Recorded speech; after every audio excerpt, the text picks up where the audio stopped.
The gardeners had grown the grass long, thick, and green in anticipation of today's invasion of 30,000 people. What a great day for an Easter egg roll, I thought, as my wife Lisa and I carefully crossed the Thompson Mansion lawn. I was worried about Lisa's safety among the crowd of children and their parents that filled the area. Lisa insisted she felt fine and that her pregnancy wouldn't be a problem. Still, I held her expanding waist tightly and kept a close eye on any overly excited child who might bump into her in their search for the brightly decorated eggs. We were also hatching our own egg, I thought proudly. Suddenly, screams were heard ahead and the crowd moved toward the source. Applause and laughter filled the air as the massive people parted to reveal Michael Andrew McStevens, President of the United States, the man whom Time magazine had named America's best salesman in its Person of the Year issue, wore a bunny costume, including a tail and long ears. Secret Service agents tried unsuccessfully to hold back the crowd as the president waved to Lisa and me and shouted, "How is my beloved doing today?" Lisa smiled widely and gave him a thumbs up. He smiled back at her and then began jumping around in a circle to the delight of the children. I had to admire it. Only McStevens could pull off something like this, I thought to myself. The president continued to move through the crowd, and I was pleased to note that there were almost as many photographers as there were children following him. I smiled reluctantly. The man really knew how to create a photo moment for himself. Lisa spotted some Thompson Mansion staffers she knew in the crowd, and we began to make our way in their direction. Suddenly, she screamed sharply and doubled over. Then she groaned and collapsed to the ground in front of my frightened eyes. I quickly crouched down next to her, trying to support her head. "What's wrong, honey? What's wrong?" I asked urgently, but Lisa seemed to be in such pain that she couldn't even speak. To my horror, I noticed a dark red stain on the skirt of her Easter dress. In fear and anguish, I raised my head and began screaming madly, "We need help. We need a doctor." The crowd that had gathered around us suddenly parted like the Red Sea before Moses and the president himself stood over us. The big man turned to the black, suited Secret Service agent and barked, "Take her to the helipad, launch the medical unit, and tell them I want her taken to Lincoln Medical Center. Do it now." As if by magic, 3 more agents suddenly appeared around Lisa, pushing me aside. They picked her up and began running through the crowd with me, trying to keep up. The journey across the Thompson Mansion lawn seemed like an eternity to me, but in fact they covered the distance in less than 3 minutes, even with the crowds of people filling the lawn. The large rotors of the Sikorsky S-76 helicopter had already begun to spin, and the agents quickly placed Lisa inside. As I ran to catch up, a strong arm reached out and literally pulled me into the helicopter just as the wheels began to leave the ground. I saw Lisa lying on several seats and moved over to her to take her hand. The engine noise died down as soon as the door closed, but I still heard the roar in my ears. Holding Lisa's hand, I looked out the window and saw rooftops and buildings I didn't recognize flying by below us, creating a dizzying effect. Once again, the trip seemed like an eternity to me. But suddenly the medical unit was hovering over the helipad on the roof of the Brady building at Lincoln Medical Center. The stretcher team waited, and as soon as the large helicopter landed, they quickly carried Lisa off the helipad and across the ramp to another building where the elevator waited. I tried to follow her, but the paramedics moved so quickly that I was left behind. After agonizing minutes on the roof, the elevator returned and a hospital employee stepped out and escorted me to the correct floor and through a maze of corridors to the waiting room. For the next 2 hours, I alternated between sitting and walking around the waiting room. Finally, a figure in a white coat walked up to the front desk and said loudly, "Phillips, Mr. Jacob Phillips." I stood up and hurried toward the woman. "How is she?" I asked urgently. The doctor calmly led me down the corridor away from the waiting room so we could talk a little alone. "Mr. Phillips, I'm Dr. Nancy Lewis, your wife's gynecologist. Your wife is out of danger," she said softly. "We're going to keep her overnight for observation, but if nothing unexpected happens, you can take her home in the morning." I released the breath I had been holding, and tears of gratitude appeared in my eyes, but my relief was short-lived. "And the child, doctor? What's wrong with the child?" The doctor looked at me without expression. "I'm sorry, Mr. Phillips, but your wife lost her baby. She suffered a miscarriage. I felt as if I had been stabbed in the chest. Oh God, why? Why did this happen?" The doctor looked at me with sympathy.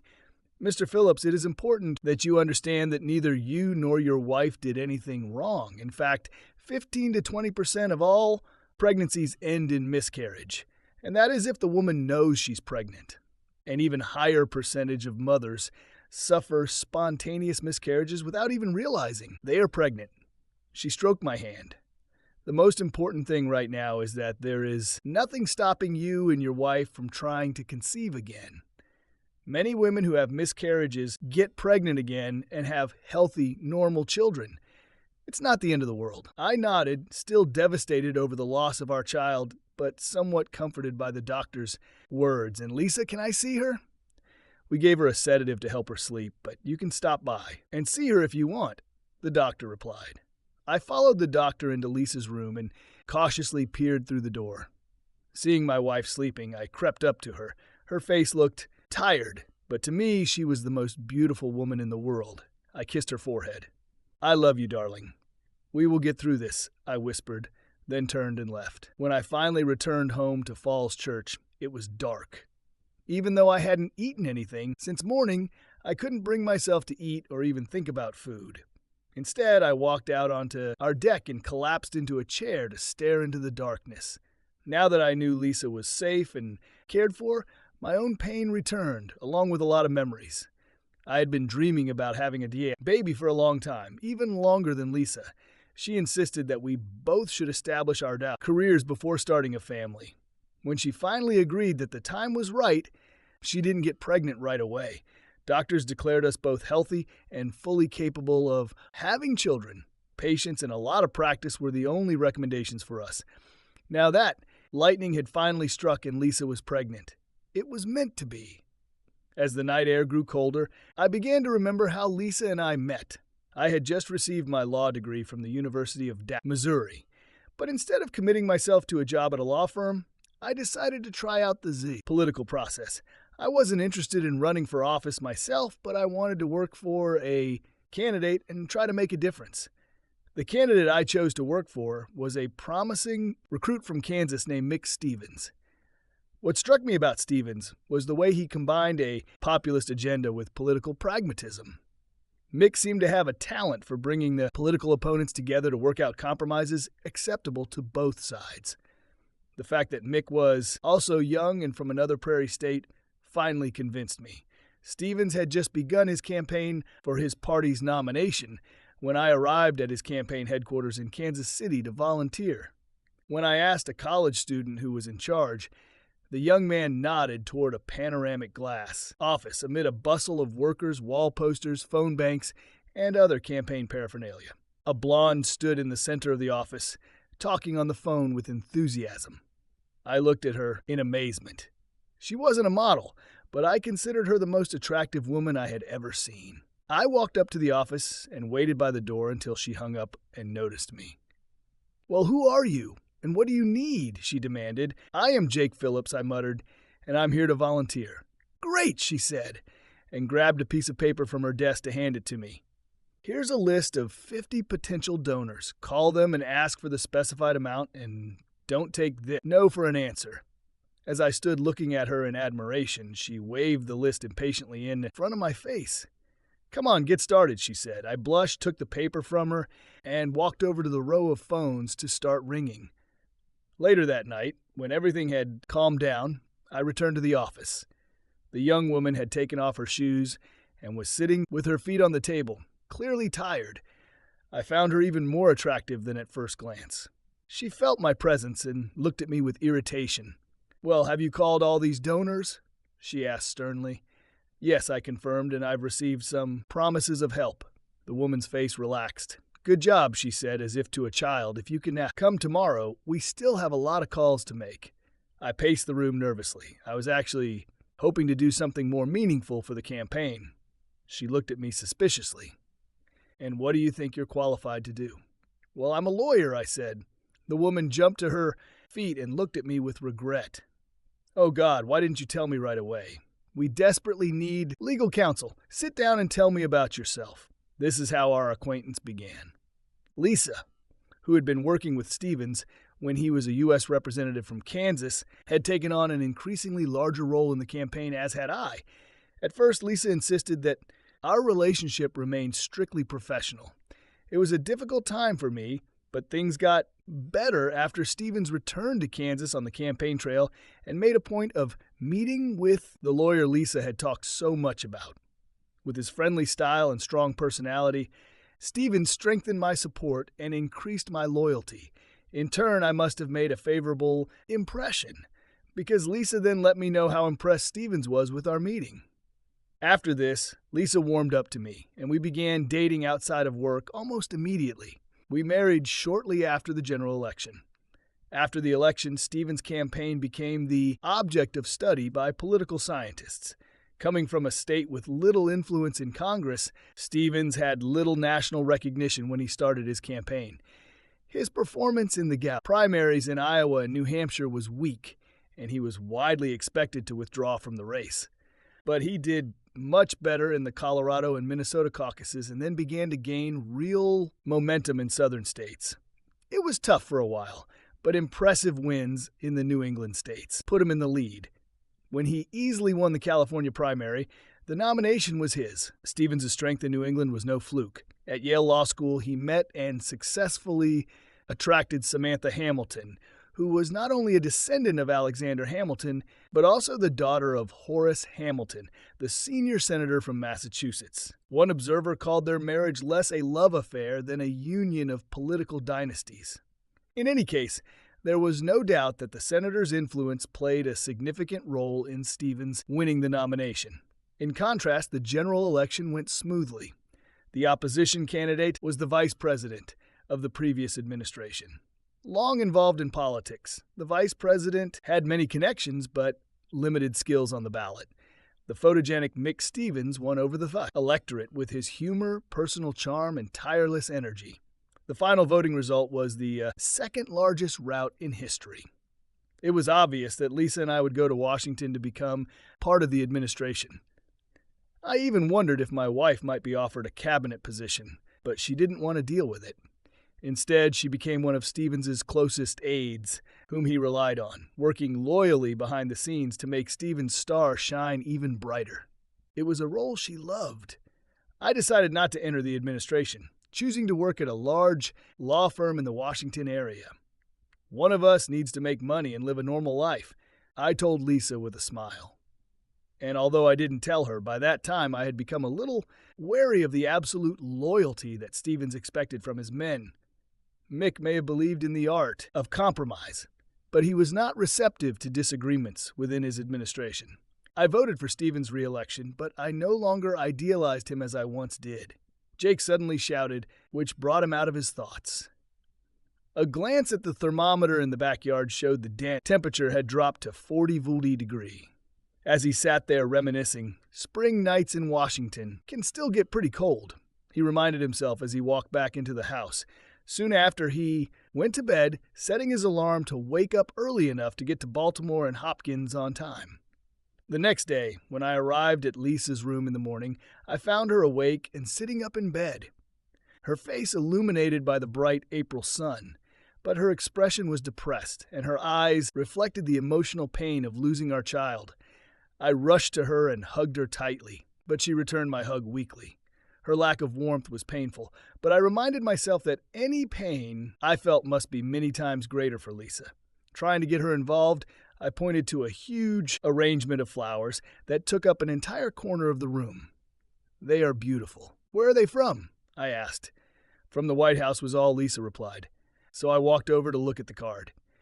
The flowers were indeed from the President and First Lady, both of whom personally signed wishes for Lisa's speedy recovery. When I called the hospital to make sure I could take Lisa home, a nurse advised me to bring a change of clothes for my wife. Now that I had handed her the bag, she asked me to leave the room while she changed.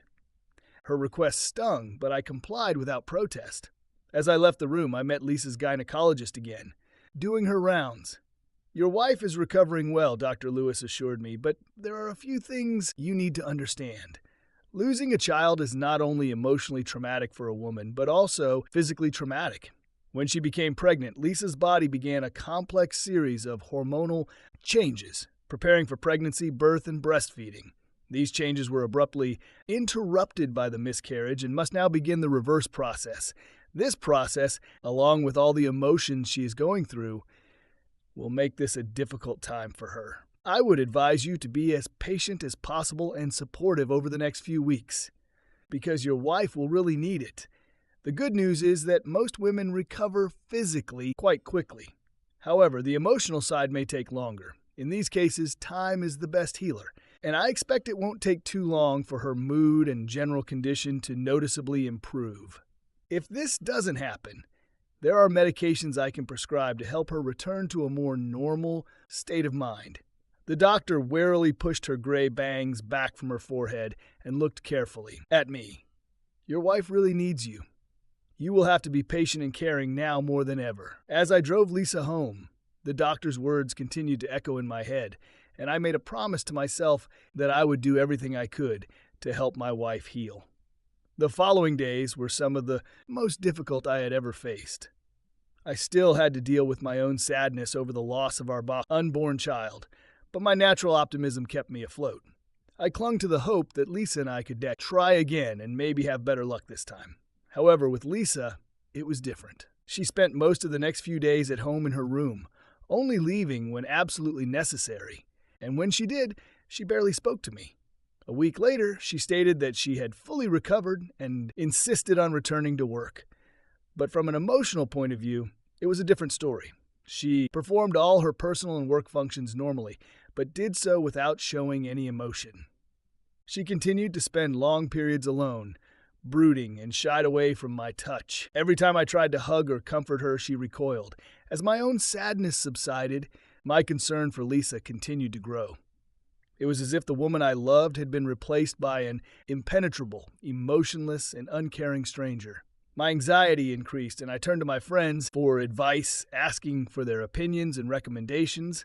They all agreed that Lisa was showing symptoms of depression, and everyone assured me that patience and loving care were my best strategies.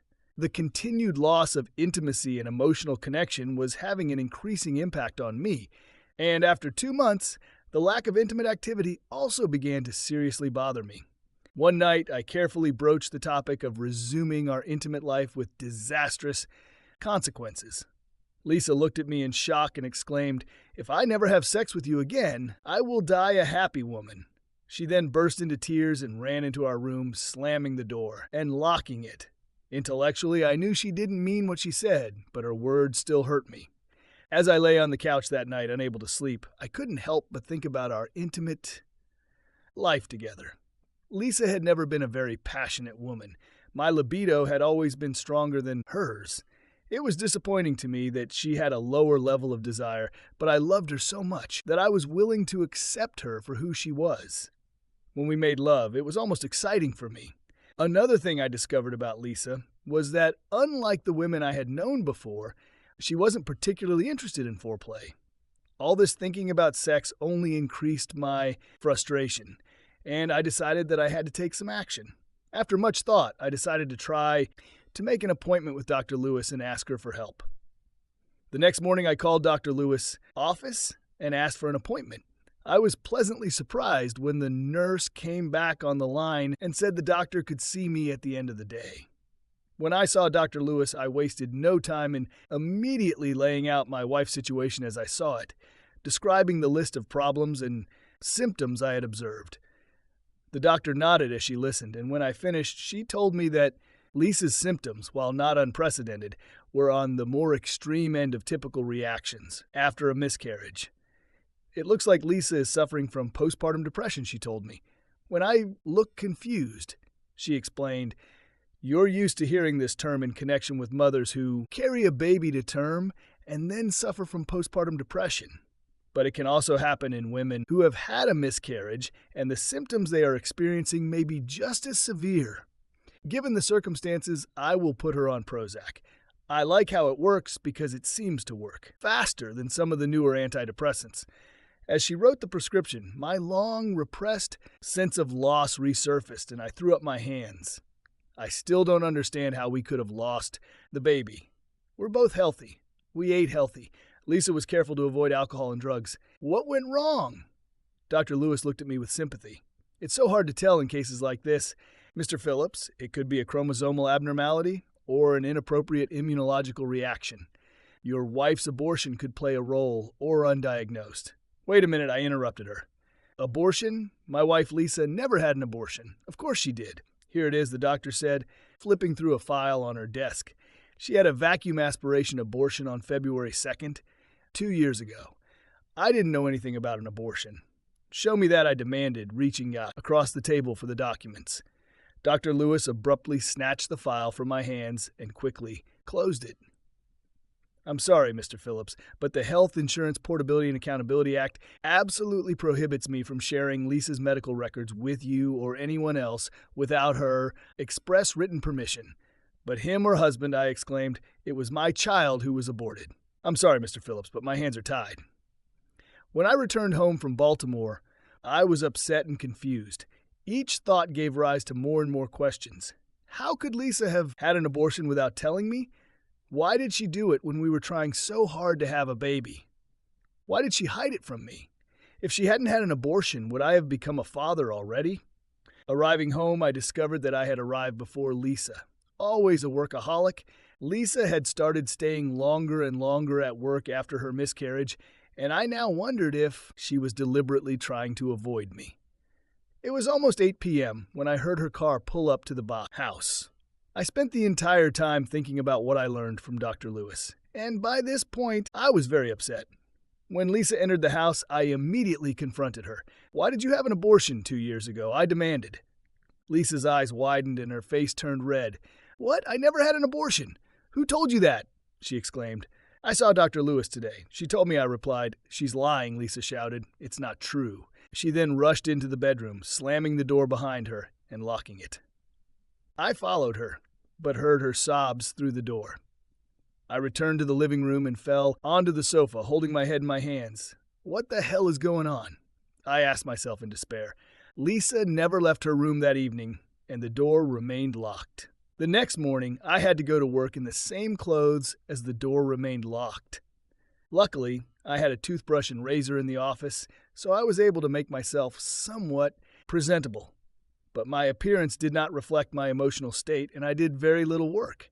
At the end of the working day, I cautiously headed home, not knowing what awaited me in my once happy home. To my surprise, Lisa was already at home and greeted me politely, as if nothing had happened. We ate dinner together, but I could feel acid building in my stomach. Finally, when I couldn't take it anymore, I began cautiously. Honey, we need to talk. I began over dinner. There's nothing to talk about. Lisa interrupted me calmly.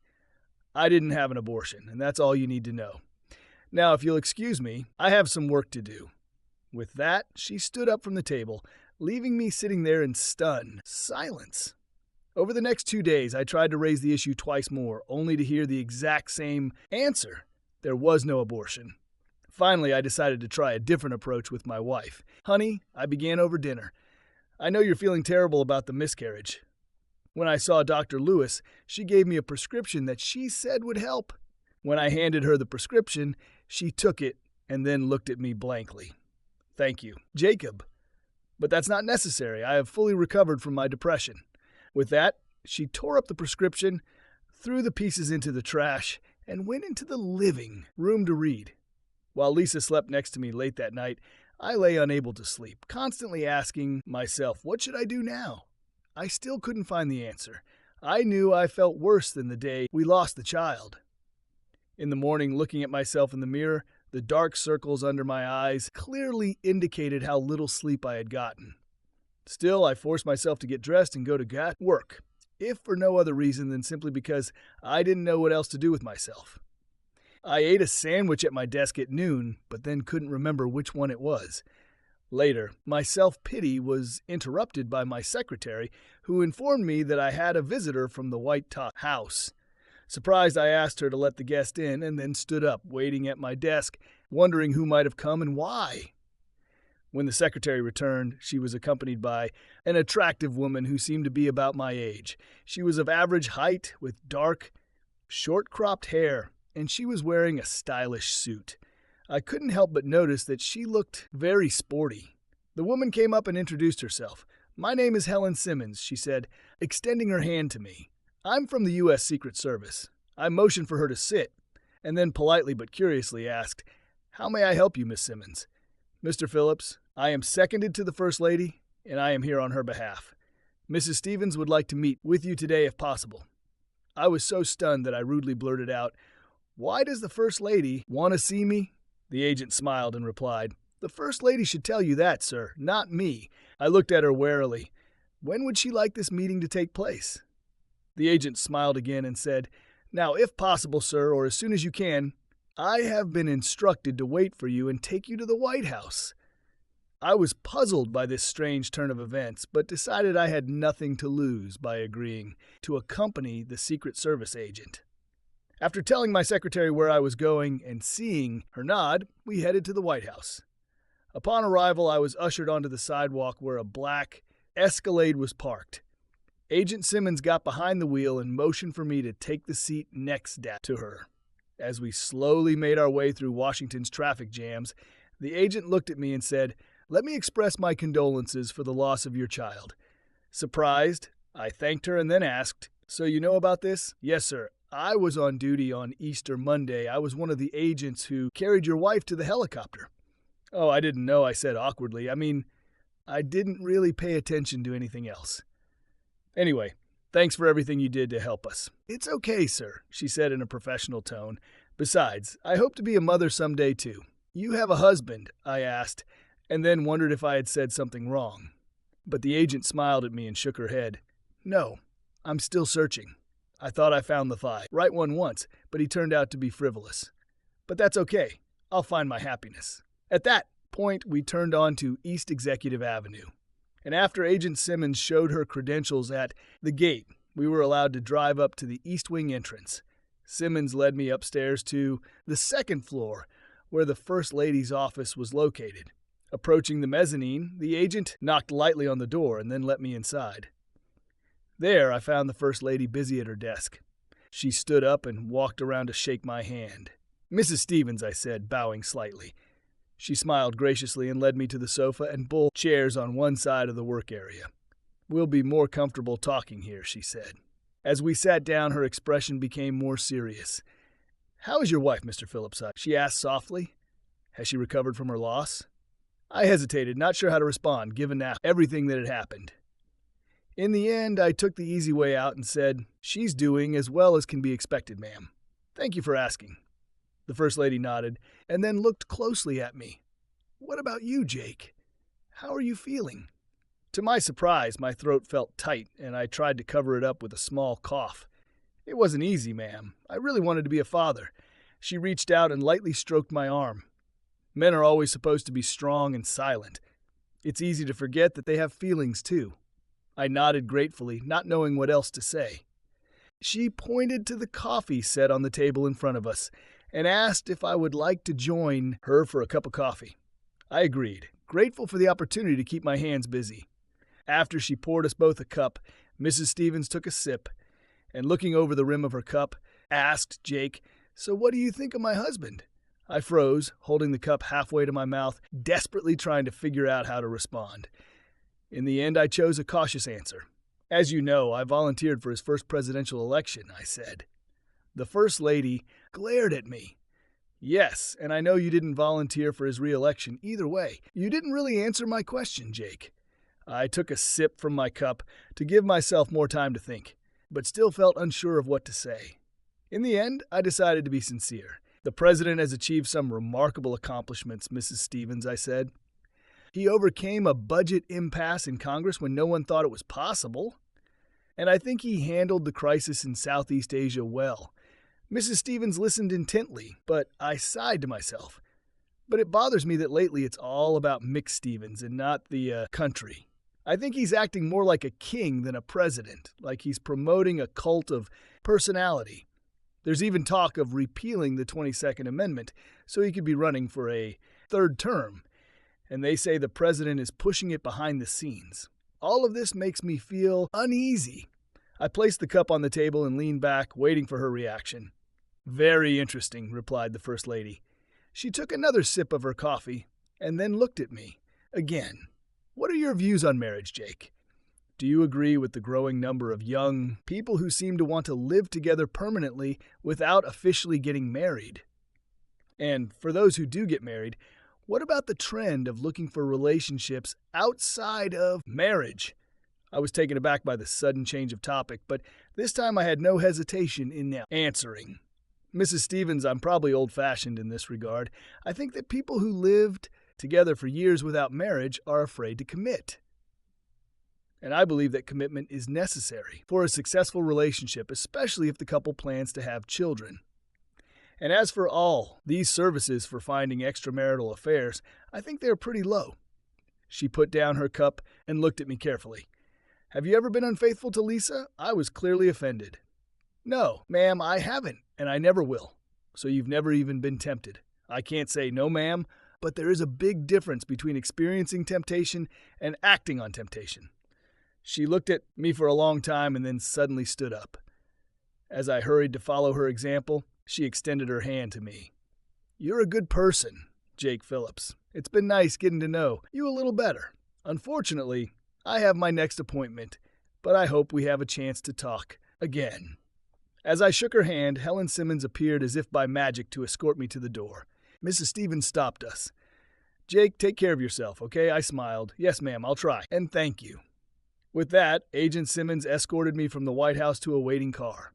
I was silent until we pulled out onto the street. Then I turned to the woman. "Have you been listening to our entire conversation?" She smiled. "Yes, Mrs. Stevens prefers that I remain alert with both ears and eyes. She feels safer this way."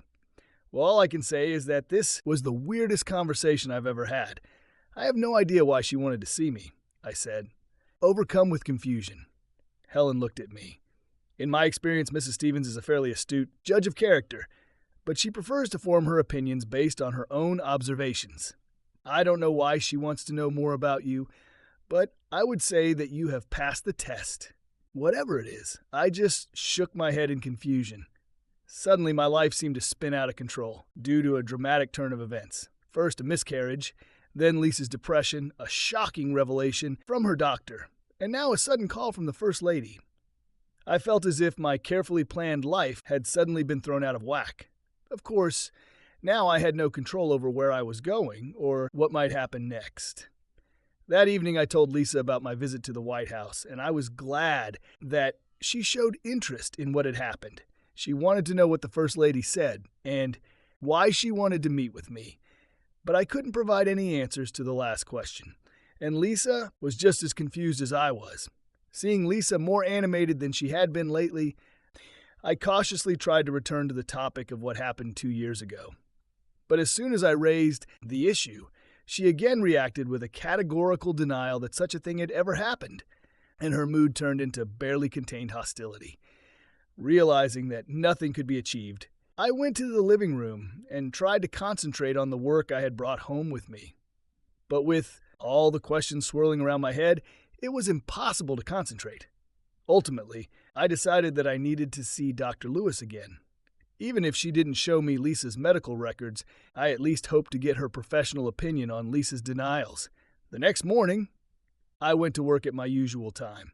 But after visiting my secretary, I got back into the car and headed to Baltimore to Lincoln Medical Center. The traffic was particularly heavy, and I believed there must be a traffic accident ahead when I noticed a police helicopter flying over a row of cars. Accordingly, I left the highway and took an alternative route using side streets. Arriving at Lincoln Medical Center, I went straight to Dr. Lewis's office. But when I asked to see her, the receptionist looked at me with confusion. "Did you have an appointment, sir?" she asked. "No. My wife is her patient. I was hoping she could spare some time for me," I replied. "But she's not here," she said. "When is she coming back?" "If it doesn't take long, maybe you'll just wait for her," I added. "We actually don't know when she'll be back," the receptionist said apologetically. Dr. Lewis took a leave of absence. I think she went to China, but I'm not sure. We were simply told to cancel all existing appointments and not make new ones until we received further instructions. I thanked the young woman and turned, desperate to leave. What should I do now, I asked myself. I felt as if every possible path was blocked from me, and I found myself in a limbo of ignorance and suffering. So preoccupied with my thoughts, I paid no attention to my route and got onto 295 as I normally would to get back to Washington. When I noticed another police helicopter above me, I remembered the reason for my earlier detour. But this time, although the helicopter seemed to stick with me, I did not encounter any sign of an accident. They must be looking for someone, I thought, as I pulled into my office garage. Later that day, I was interrupted by an incoming text message on my smartphone. To my surprise, it was from the First Lady, urgently needing to meet privately that evening. Come to the intersection of Good Hope Road and 16th Street at 8 p.m. If I am late, please wait for me. SHP, the message read. What the hell does that mean, I asked myself. Why would the First Lady meet with me again? And why is this all a secret? What's going on? However, I sent a confirming response, then tried to call Lisa to let her know I would be late, but only received her voicemail. So I left a message without elaborating. I then tried to occupy myself with the work that had accumulated during my absence, drinking a few cups of coffee at my desk to stave off hunger.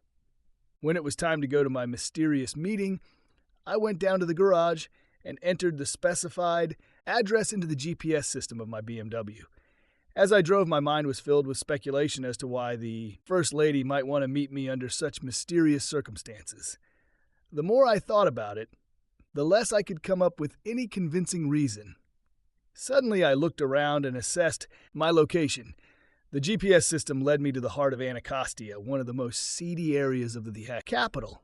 Why the hell did the First Lady choose such a meeting place, I asked myself. Nevertheless, I continued driving until I reached the intersection.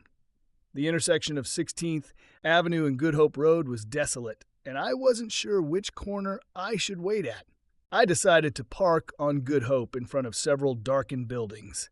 By that hour, it was dark, and the few working street lamps provided only limited illumination. I felt extremely vulnerable sitting in a parked car in that area, so I left the engine running and the doors locked. Every few minutes a car passed through the intersection, but none of them stopped or even slowed down. Otherwise, the streets seemed deserted. There was no sound except the distant hum of a propeller-driven plane. Checking my watch, I asked myself, how long will I have to wait? But I knew that I was not going to refuse a meeting with the First Lady, although it was already later than the appointed time. As I sat there, I became increasingly aware of how much coffee I had drunk and soon began to squirm uncomfortably in my seat. After looking around, I did not see a place where there could be a public toilet, so I decided to step out and relieve myself. But after a minute, I realized that waiting was no longer an option. If I didn't want to meet the president's wife in wet trousers, I had to go now. Cursing, I jumped out of the car and walked slightly bent into an alley between two dilapidated buildings. I found a spot in the dark shadows behind a pile of trash bags, unzipped my fly, and began to relieve myself. I'm just like some damn homeless person, I scolded myself, looking around to make sure no one was watching. Just as I finished, a shadowy figure darted across the street and opened my car door. At one point, the man jumped behind the wheel and started the engine. "Hey!" I shouted, hastily buttoning my fly. "Get out of my car!" As my BMW began to pull away from the side of the road, I turned to run after it, but only managed to take a couple of steps before a body slammed into me, knocking me back into a pile of trash bags. I tried to push the body away from me, only to recoil in surprise when my hands touched a woman's breasts.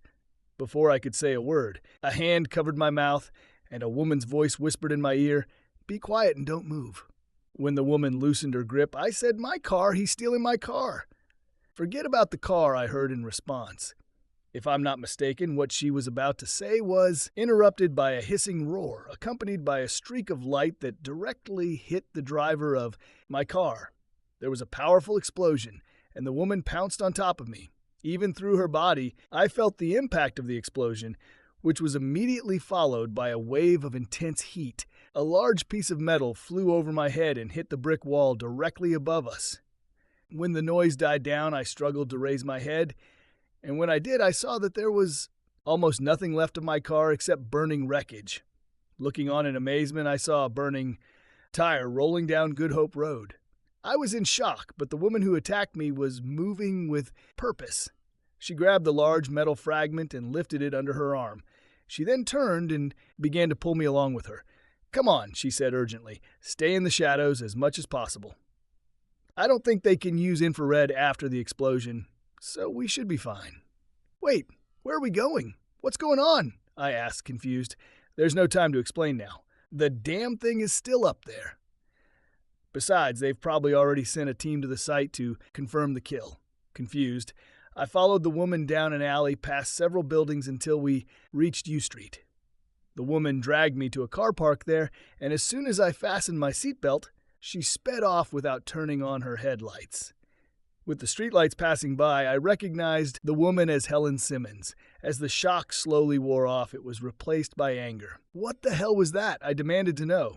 Helen kept her eyes on the road, occasionally glancing up through the windshield to try to see the sky. I'd say it was a Hellfire missile launched from a Predator drone, laser-guided, probably a 20-pound HE warhead. "You should feel honored. They brought out the big guns on you," she explained. As I was processing everything that had just happened, my eyes suddenly widened. "What about that poor guy who stole my car?" I asked. Helen shrugged. "One less thief from Washington," she noted wryly. Then, glancing at me and seeing the expression on my face, she apologized. "Sorry for being flippant. This is really serious. And I'm just as shocked as you are. I wasn't satisfied. Easy for you to say. It was your boss who arranged for me to be killed tonight." Helen braked sharply and pulled the car to the side of the road. Angry, she turned to me. "Mrs. Stevens had absolutely nothing to do with it. That text you received was not from her." Seeing the disbelief on my face, she continued, "Come on, Jake. Whoever heard of the First Lady setting up a meeting like this? She never sends text messages. Hell, I'm not even sure she knows how." When I looked down, she started the car again and continued driving. Suddenly, my head shot up and I turned to the agent. "Wait a minute. Were you following me in that alley?" "Were you following me?" Helen nodded. "Actually, I've been keeping an eye on you for a few days now. Mrs. Stevens asked me to keep an eye on you." "Really? I never noticed you," I said in surprise. She smiled. "I didn't want you to notice me. I wasn't satisfied. What about that helicopter I saw the other day? Was that you?" The smile disappeared from the agent's lips. "I wasn't the only one watching you, Jake." As the adrenaline began to subside, I sank into my seat, trembling slightly. "I don't understand what's going on anymore, Helen," I said quietly. "My life has gotten crazy, and I don't understand why this is happening." She looked at me and reached out to squeeze my hand. "I don't know either, Jake, but I think I can take you somewhere safe, where we can try to figure it out." A few minutes later, Helen arrived at a house on Foxhall Road, north of Georgetown. When we arrived at the gate after she introduced herself, the gate quietly opened to let us in. "Where are we?" I asked in surprise. "This is Senator Hamilton's house. He's Mrs. Stevens' father. I think you'll be safe here. They probably think you were driving your car." "Even if they don't, I don't think anyone dares to carry out a drone strike on the home of a U.S., Senator Helen explained. Helen led me to the door where we were greeted by the butler, who was obviously expecting us. He led us into a room that appeared to be the breakfast room, although it was larger than my living room. Sandwiches and mugs of beer were waiting for us at the table. Although I was not thinking about food, I realized that I was very hungry, and Helen and I began to eat with gusto. During our meal, Helen deliberately tried to steer the conversation away from the events of the evening. When it became clear that she would not talk about the attack, I asked Helen to tell me her story. She smiled. "Actually, it's a pretty short story. I'm from the prairies like you. My dad was a rancher in Montana, and I got an ROTC scholarship to Bozeman State University. After graduation, I enlisted in the Army and was sent to Afghanistan, where I was assigned to the military police. After I served my time, I tried my luck with the Secret Service. They gave preference to veterans and women, so I ended up here in Washington." Immediately, Mrs. Stevens appeared around the corner, and Helen and I stood up. The First Lady quickly walked up to me and grabbed both of my hands. "I'm so glad you're safe, Jake. It really upset me that my name was used to lure you into a trap, even though I didn't know it at the time," she said. She sat down at the table with us. Looking at me, she said, "I still don't understand what's going on, but it seems like you've attracted an unusual amount of attention from several agencies of the federal government. I can only assume that your visit to Dr. Lewis somehow triggered these events. But why should anyone care about a couple who lost a child due to miscarriage?" I asked. "I don't know," the First Lady repeated, "but I kind of think the answer must be Lincoln Medical Center. If I'm right, there are two things I know about that place that might help you." She continued. "First, in addition to being arguably the best hospital in the country, Lincoln Medical Center is also a leading biomedical research center, especially in the field of DNA research. What is not as widely known is that in connection with their research, they have records of the DNA of every patient they've treated over the last 10 years. That includes the DNA of every child and every fetus they've ever treated." Thinking about the implications of what Mrs.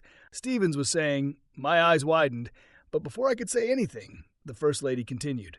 "Second, I am a trustee of Lincoln Medical Center. I believe I can get you access to information that would otherwise not be available, at least without a court order."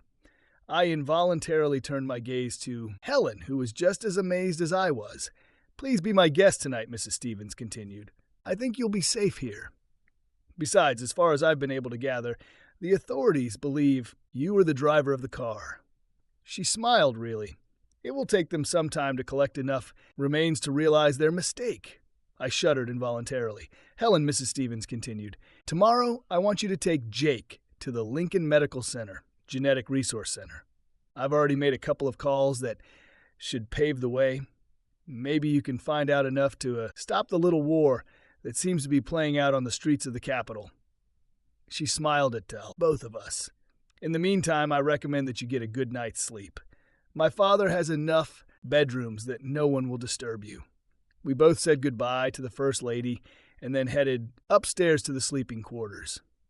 As I began to turn the doorknob to my room, I suddenly stopped.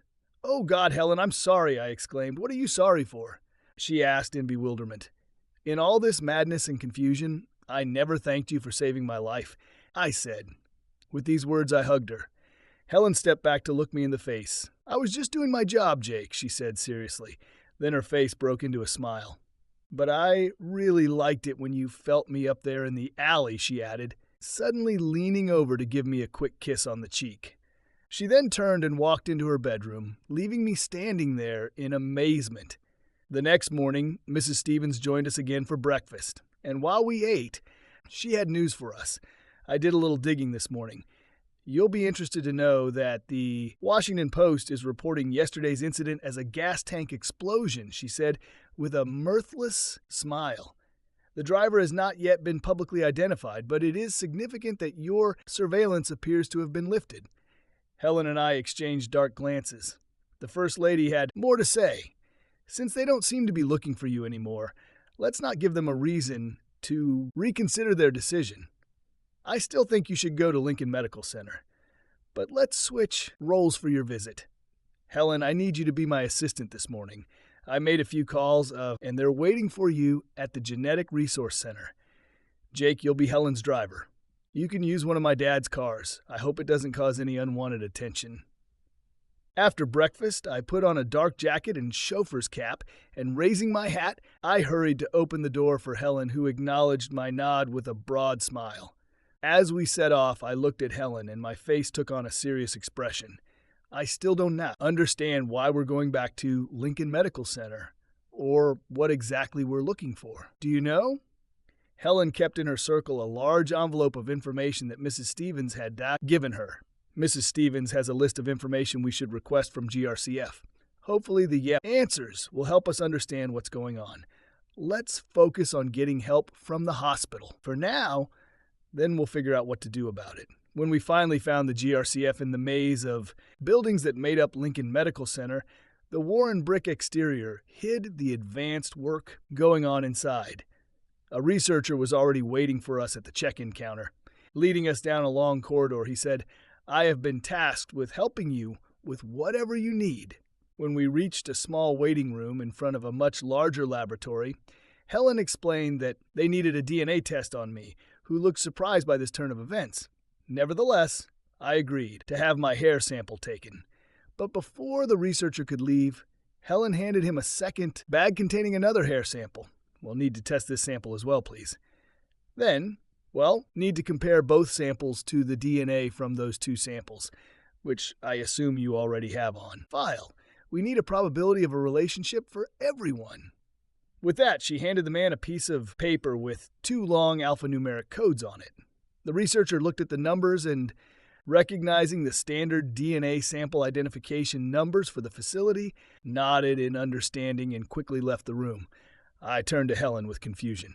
Wouldn't it take days, if not weeks, to test these samples and compare them? I asked. That would be true under normal circumstances, Helen replied, but we're in a cutting-edge research facility with capabilities that most DNA labs don't have. And don't forget, the request for help came from a hospital trustee. Mrs. Stevens thinks that they can give us results within an hour and a half. I whistled in admiration, but had other questions. So, what were those numbers you gave him? And where did that other hair sample come from? Instead of answering, Helen glanced toward the corner of the room, and as I followed her gaze, I noticed the CCTV camera. Helen then shook her head, signaling me not to ask any more questions. Time passed as slowly for us as it did for any patient stuck waiting at the doctor's office. But finally, the researcher returned and handed Helen an envelope. I think you will find everything you need here.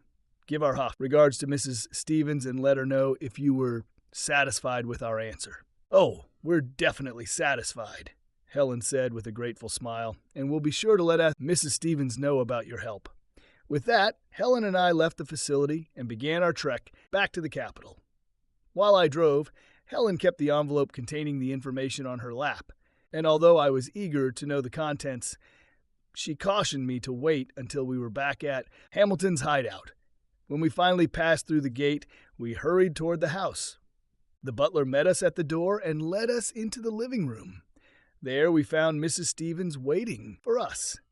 Helen handed the envelope to the First Lady, who carefully opened it. She pulled out 2 sheets of paper and looked at them thoughtfully. She then handed them to me, who looked at them blankly before passing them back to Mrs. Stevens. I don't understand any of this. What does it mean? I asked cautiously.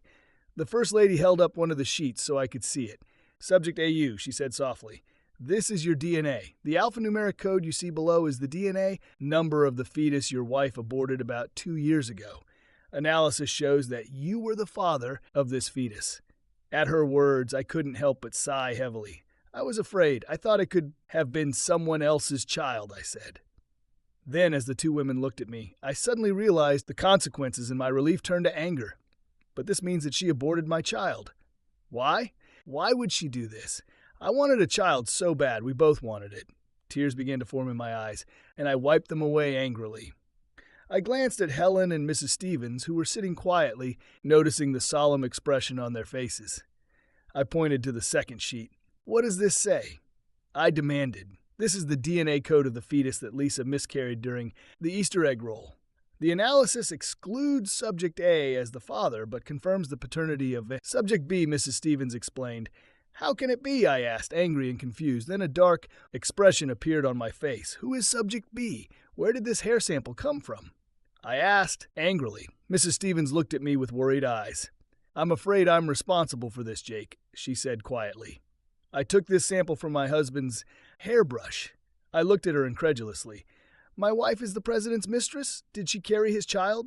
I fell onto the sofa, my shoulders slumping as if weighed down by a heavy weight.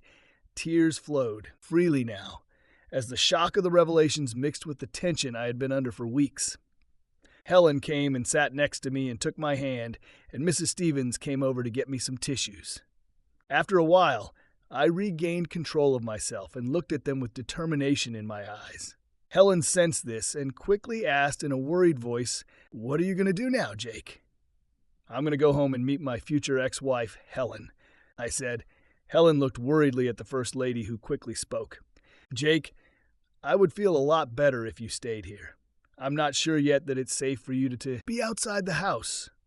I wouldn't want to hear about another accident, she said. I looked at her, then at Helen, who nodded vigorously. Okay, I admitted, but I'll call her. It's killing me. I can't hold it in anymore. The two women exchanged glances. Helen then reached into her bag and pulled out her cell phone. "Use this," she told me. "This is a disposable phone that has never been used, so this number should not raise an alarm at the NSA." Handing me the phone, she added, "But don't talk for long just in case." I took the phone and walked out onto the patio behind the house. When I dialed Lisa's cell phone, it rang for a while before a hesitant female voice answered. "Yes, who is it?" "It's me, Jake, the husband you thought was dead," I said. "Jake," she squealed, "I was so worried about you. Where have you been? I tried to call you, but I only got a recording. I don't want to go through the couple and love routine with you anymore. I know everything about you and your lover, and I know whose baby it was when you miscarried. I also know that it was my child that you aborted 2 years ago." "But Jake," Lisa objected. I interrupted her again. "I don't want to hear any more of your lies, and I sure as hell don't want to hear any more excuses. I just want you to know that as soon as I can start filing the paperwork, I will be filing for divorce. Oh, and in case you were wondering, I won't be filing a lawsuit based on irreconcilable differences," I added. "That would be adultery to the fullest extent." "Jake, wait," Lisa begged me. "Don't do anything hasty. We need to talk." "Please, why? So you can let another drone deal with me? Do you want this?" I asked angrily. "What are you talking about?" "I don't know anything about any drones," she said heatedly. "Okay, have it your way," I said angrily. "But either way, I want you out of my life as quickly as possible." "Just wait until tomorrow," she pleaded. "Don't do anything." "As far as I'm concerned, you're no longer my wife if you ever were," I said bitterly, "and you can't ask me for anything now or ever again." With that, I hung up, wanting to find a way to turn off the cell phone. When I returned inside, Helen was waiting. "How was it?" she asked sympathetically. "Pretty much what you'd expect," I said. "It was all denial and delay. I didn't know anything. We need to talk." "Take your time," I said, mimicking Lisa's excuses. Seeing the play of emotions on my face, she took my hand and led me inside to the den. "You need to try to take your mind off all this chaos for a while. There's a ball game on TV. Watch it with me. We'll see how bad the Nationals are this season." I made us some sandwiches and thought I saw some imported beer in the fridge, Helen suggested. I reluctantly allowed her to take charge, but to my surprise, after a while, I felt myself relaxing while watching the game. I even exchanged snarky comments with her about how instant replay was ruining the game. For the most part, I found myself able to compartmentalize my emotions. The only time the pain threatened to come out was when I had to watch commercials depicting happy families. Helen wisely did not try to interfere, but gently steered me back to more harmless topics when the opportunity presented itself. At the end of the evening, Helen walked me back to my room. At the door, she hugged me. "Things will get better, Jake, I promise. You took the first step by knowing the truth. Now, at least you know what you're dealing with." "I hope you're right, Helen," I said. She stood and watched sympathetically as I closed the door. She knew that I would have to wait a long time for sleep. The next morning, the two of us were having breakfast when the butler suddenly appeared. "There's a gentleman from the Federal Bureau of Investigation standing at the door," he said, solemnly. "He says he'd like to talk to Mr. Phillips. What should I tell him?" Helen and I looked at each other. Then a determined look appeared on my face. "I'll be right there," I said. "Wait a second," Helen said, and put on a shoulder holster with a black Sig Sauer. She then followed me to the door and stopped where her weapon was visible. The man at the front door waited patiently with his hands folded in front of him. When I opened the door, the man showed me his credentials and politely asked, "Mr. Jacob Phillips?" When I acknowledged him, the agent continued, "Sir, the President of the United States would like to see you at the White House immediately." "I was ordered to take you there." I looked at Helen again, and she said something to me. "I'm ready to go to the White House right now," I told the man, "but I prefer my own transportation." The agent shrugged. "As you wish, sir," he said, turned and left. Helen and I quickly got ready and rushed towards Pennsylvania Avenue. "I don't think they'll do anything right now," she told me, "but I'm going to go the most public route. It won't hurt to be on the safe side." "I wonder how they knew where I was," I asked. "I think we underestimated how badly they wanted to find you," Helen said. "They must have held a full-blown press conference right after your call to Lisa yesterday. When we got to the White House, the agent we met earlier was waiting for us. Helen reached out and squeezed my hand. "Good luck," she said, and then I walked up the steps to the entrance. The agent led me through ornate hallways until we turned into a small office with nothing inside except a desk and what looked like an airport metal detector. "Your mobile phone, please," the agent asked. I reluctantly handed it over because I hoped to record my meeting with the president. The agent then asked, "Are you wearing a wire?" I shook my head. "Any electronic devices?" Again, I said no. "Do you have a pacemaker?" "No," I said. "What is it?" I asked, pointing to a device next to the table. With a sly grin, the agent said, "If you have any kind of electronic device, this baby will fry it and maybe you too." I nervously walked through it, but without incident. The agent then led me down the hallway and held the door open so I could enter what was undoubtedly the Oval Office. "Come in and sit down. The president will be with you soon," the agent said. I walked over to one of the chairs in front of the president's desk and sat down. After a moment, I began to look around. Even though Lisa had worked as an assistant to the president for half a dozen years, I had never seen the Oval Office before, and I couldn't help but marvel at being in the seat of world power. It's easy to understand how one can get carried away by all this, I thought. At that moment, the door behind me opened, and when I turned to look, I saw the unmistakable figure of Michael Stevens walking towards me. Even though I now hated the man standing before me, I automatically stood out of instinctive respect for the position Stevens held. The president didn't offer to shake my hand or say a word. Instead, he invited me to follow him. We walked through a door I hadn't even noticed, through the lobby, out a second door, and suddenly found ourselves in the bright sunlight of a late spring day on the back lawn of the White House. "This is the best place for us to talk," the president said, but when I began to answer, the big man raised his hand in silence. He then spoke, seemingly out in the open. "Don't write it down. This conversation is privileged, private, and confidential." I looked around but didn't see anything that could record our conversation. Then the president walked, and I hurried out after him. "I like this side of it," Stevens said. "Everyone talks about the Rose Garden, but at this time of year, I think the Kennedy Garden is more beautiful." I looked at the taller man and said bluntly, "I don't think you called me here to discuss spring flowers, Mr. President." Stevens grinned slightly. "We don't need to beat around the bush with you, Jake." "Well, you're right, of course. I brought you here to talk about Lisa." I felt anger boiling inside me. "I know everything about you and Lisa," I said hotly. "You don't know a damn thing." The president spat back. "But I do know you tried to kill me with a drone strike so you could take her for yourself," I replied. The president's anger subsided, and an expression of almost embarrassment appeared on his face. "I'm sorry about that, Jake. It was a mistake. I got upset and said some harsh things about you in the company of the wrong people. I think they took me too seriously." I stared at him and then said sarcastically, "Oh, of course I understand, just like Henry II and Thomas Becket."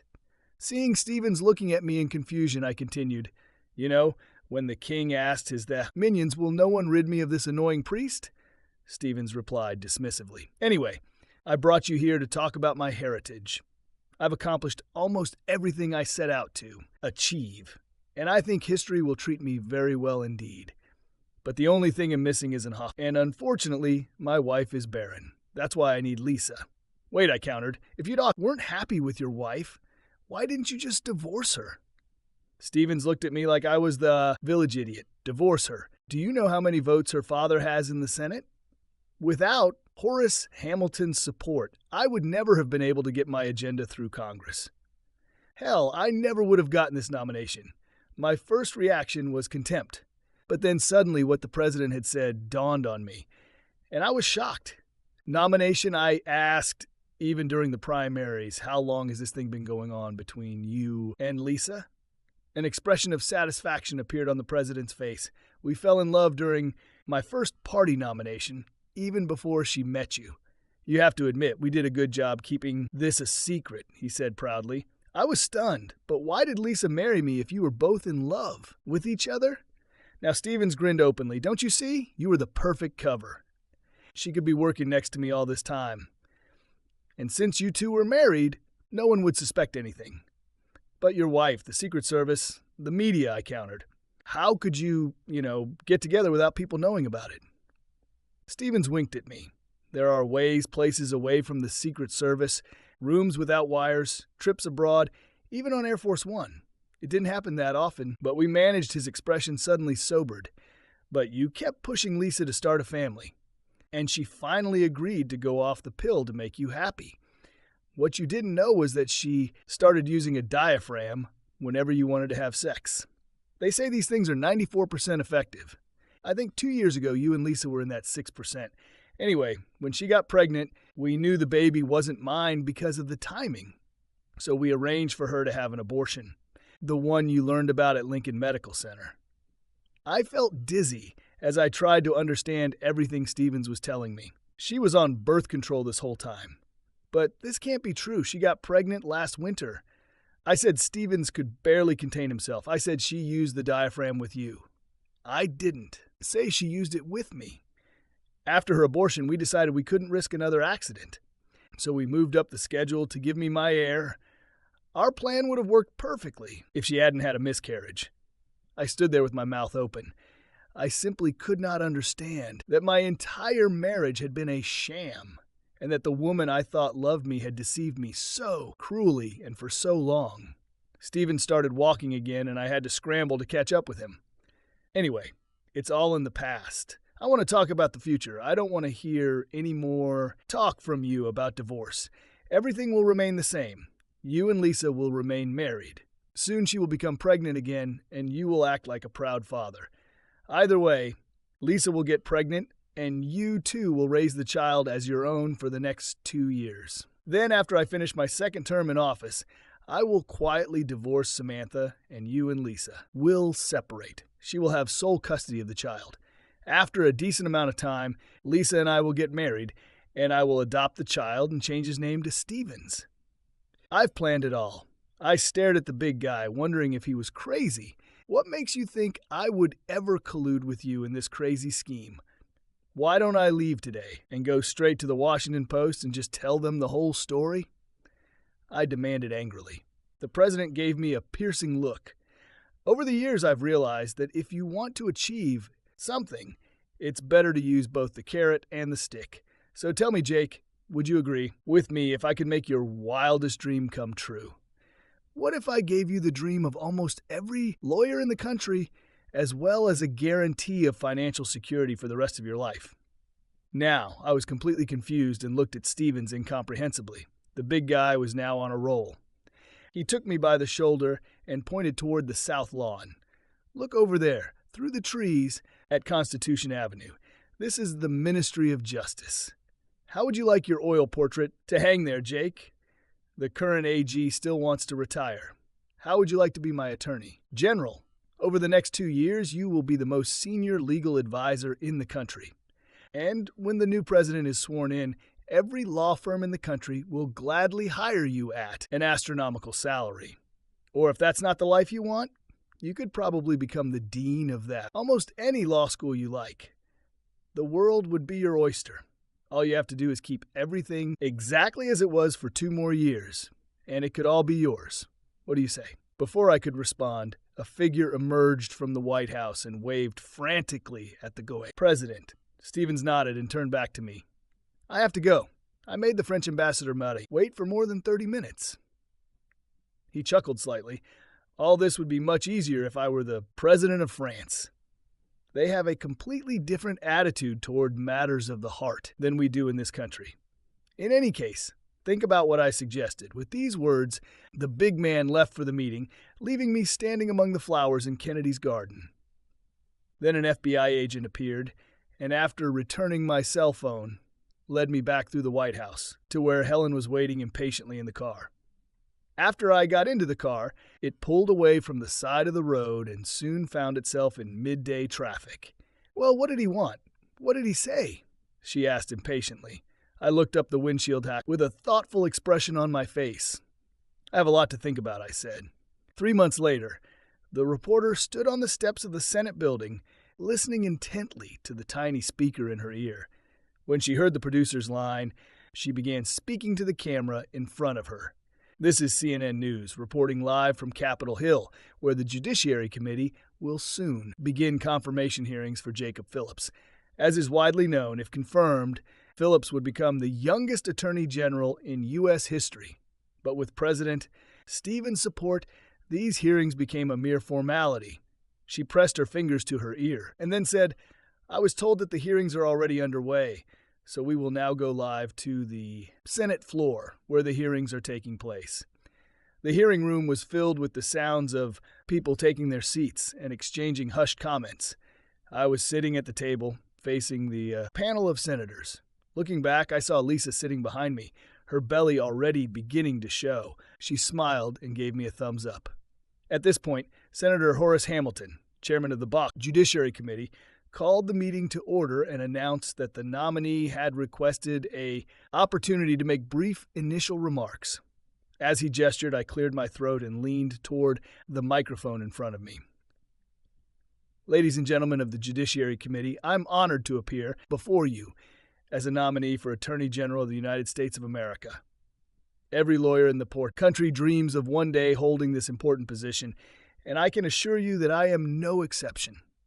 The purpose of this hearing, of course, is for you to learn more about me, my legal philosophy, and my influence. It is this last topic that I would like to talk about now, but instead of legal scholars or political scientists, the influence I would like to mention is the poet T.S. Eliot, and especially his masterpiece, Murder in the Cathedral. I heard noise in the room, but continued. As you, of course, know, the play tells the story of the murder of Archbishop Thomas Becket by agents of Henry II because Thomas disobeyed the will of the king. But the crime was not the play's main focus. Instead, Eliot wanted us to confront the theme of temptation. You see, Becket had options before the murder, some of which could have brought him fame, power, wealth, or security. But Becket rejected them all, declaring that the greatest reason is doing the right thing for the wrong reason. I think Becket and Eliot were right. It is a sin to do the right thing for the wrong reason.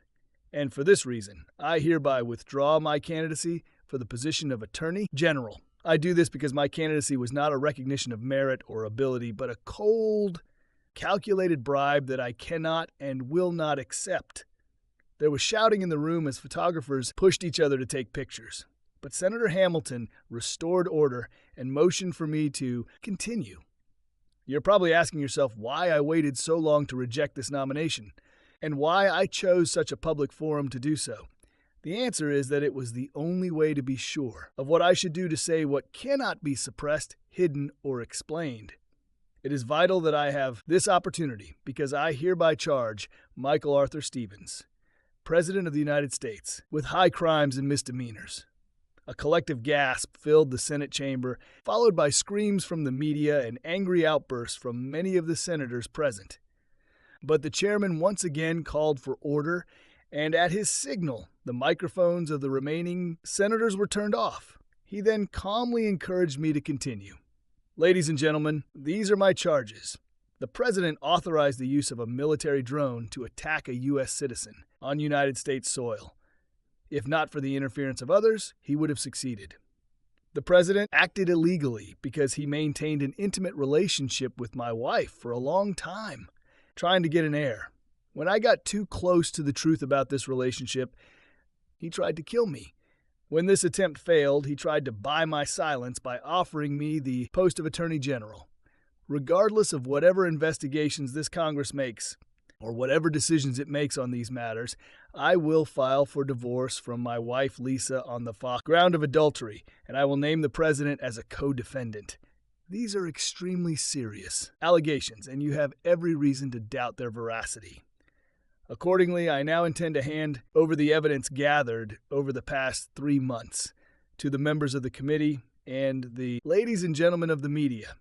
In the first section, you will find irrefutable DNA evidence of an intimate relationship between the president and my wife.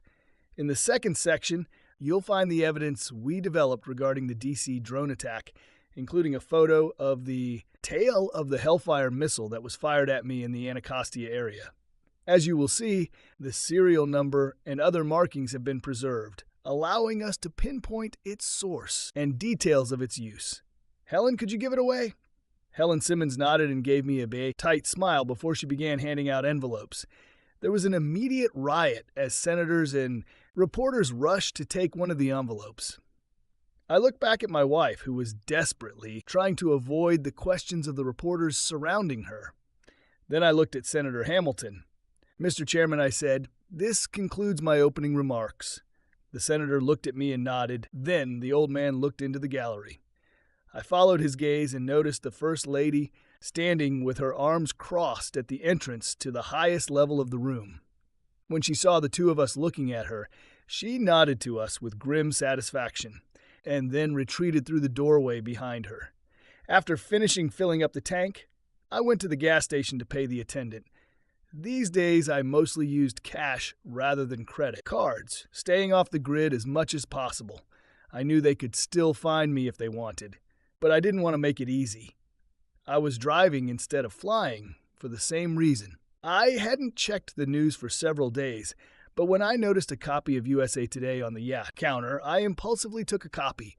The front page featured a large photograph of a wooden accessories co-op. I laughed mockingly. I always wanted to be in the history books. Looks like my wish came true. As I walked out, I looked at the blue, cloudless sky in the west. It had become a habit, but today I saw nothing but an airliner about 8 miles overhead. Nevertheless, I quickly stepped under the roof above the pumps. I returned to the car and passed a can of ice-cold soda through the open window. "Thank you," Helen said. "How long until we get to Nebraska?" I looked out over the flat prairie plain before us. "I'd say we have another hour before we reach the Missouri River," I told her. When I got into the car and started the engine, she squeezed my hand with concern. "Any doubts about coming back here, Jake? After all, Steven still has friends in Oklahoma." I smiled at her. "I'm not worried. The Cornhuskers and Sooners have always been rivals." Then I became serious. "Besides, do you know what the Nebraska state motto is?" When she shook her head, I told her, "Equality before the law." Nebraskas don't like officials who think they are above the law, either here or in Washington. "Okay, but I'm still worried about you," she said. I reached out and squeezed her hand. "I'll be fine as long as you have my back." Thanks for tuning in to today's story. If you enjoyed this video, please like, share, and subscribe to our channel for more incredible tales. What would you do if you found out a shocking secret about your spouse? Let us know in the comments below. Stay tuned for our next story, and until then, take care.